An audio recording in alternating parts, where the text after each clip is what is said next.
លោកអែមរៀមកំពូណែឆ្នៃម៉ូដដែលធ្លាប់ត្រូវមហាជនរិះគន់ច្រើនកន្លងមកថ្មីនេះត្រូវបានមហាជនរិះគន់ដោយព្យួរទៀតហើយក្រោយភេទទី3រូបនេះបានឆ្នៃម៉ូដមង្គតមានរូបលឹងពាក់នៅលើក្បាលទៅចូលរួមនៅក្នុងកម្មវិធីក្លឹមនៃព្រះនគរយ៉ាងណា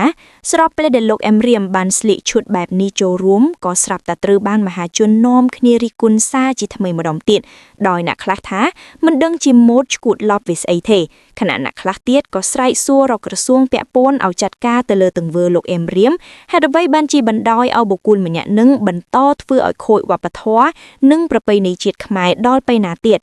ម្ចាស់កម្មវិធីនឹងក៏ចង់ទៀតឲ្យវាចូលរួមធ្វើអីយ៉ាងណាទន្ទឹមនឹងនេះក៏មានអ្នកលេងបណ្ដាញសង្គមមួយចំនួនបានបង្ហាញការគាំទ្រគំនិតច្នៃប្រឌិតរបស់លោកអែមរៀមដោយបានប្រាប់ទៅអ្នករិះគន់ថាចឹងបានគេថាមនុស្សយើងបើសិក្សាមិនដល់ទេ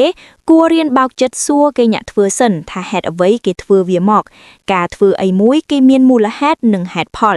បើយើងគិតពីគេអវិជ្ជមានហើយទោះគេធ្វើអីក៏ខុសដែរអត់ដឹងថាខ្លួនឯងល្ងងសិក្សាមិនដល់ទេយើងមិនធ្លាប់ឃើញមិនប្រកាសថាគេធ្វើចេញមកខុសនោះទេរៀនបើកចិត្តទទួលយកផងចោះនេះបើមិនឃើញគាត់ពាក់នឹងនាំគ្នាជេរគាត់ទេប្រហែលនៅតែមិនដឹងរហូតសូម្បីតែខ្ញុំផ្ទាល់ម្នាក់ដែរអរគុណបងអែមរៀមដែលលើកយកមកបង្ហាញឲ្យស្គាល់សូមបញ្ឈប់ធ្វើជាបណ្ឌិតនៅក្នុង Facebook ទៀតទៅមុននឹងជេរអ្នកណាម្នាក់គួរស្វែងយល់ឲ្យច្បាស់សិនចាំបើកប្រអប់មាត់និងដៃចុចសរសេរជេរគេបើគេធ្វើមិនត្រូវចិត្តយើងអូសចោលទៅទុកពេលទំនេរមើលថែគ្រួសារខ្លួនល្អជាងធ្វើជាបណ្ឌិតក្នុង Facebookរីឯមតិគាំទ្រម្នាក់ទៀតក៏បានចេញមកបញ្យល់ថា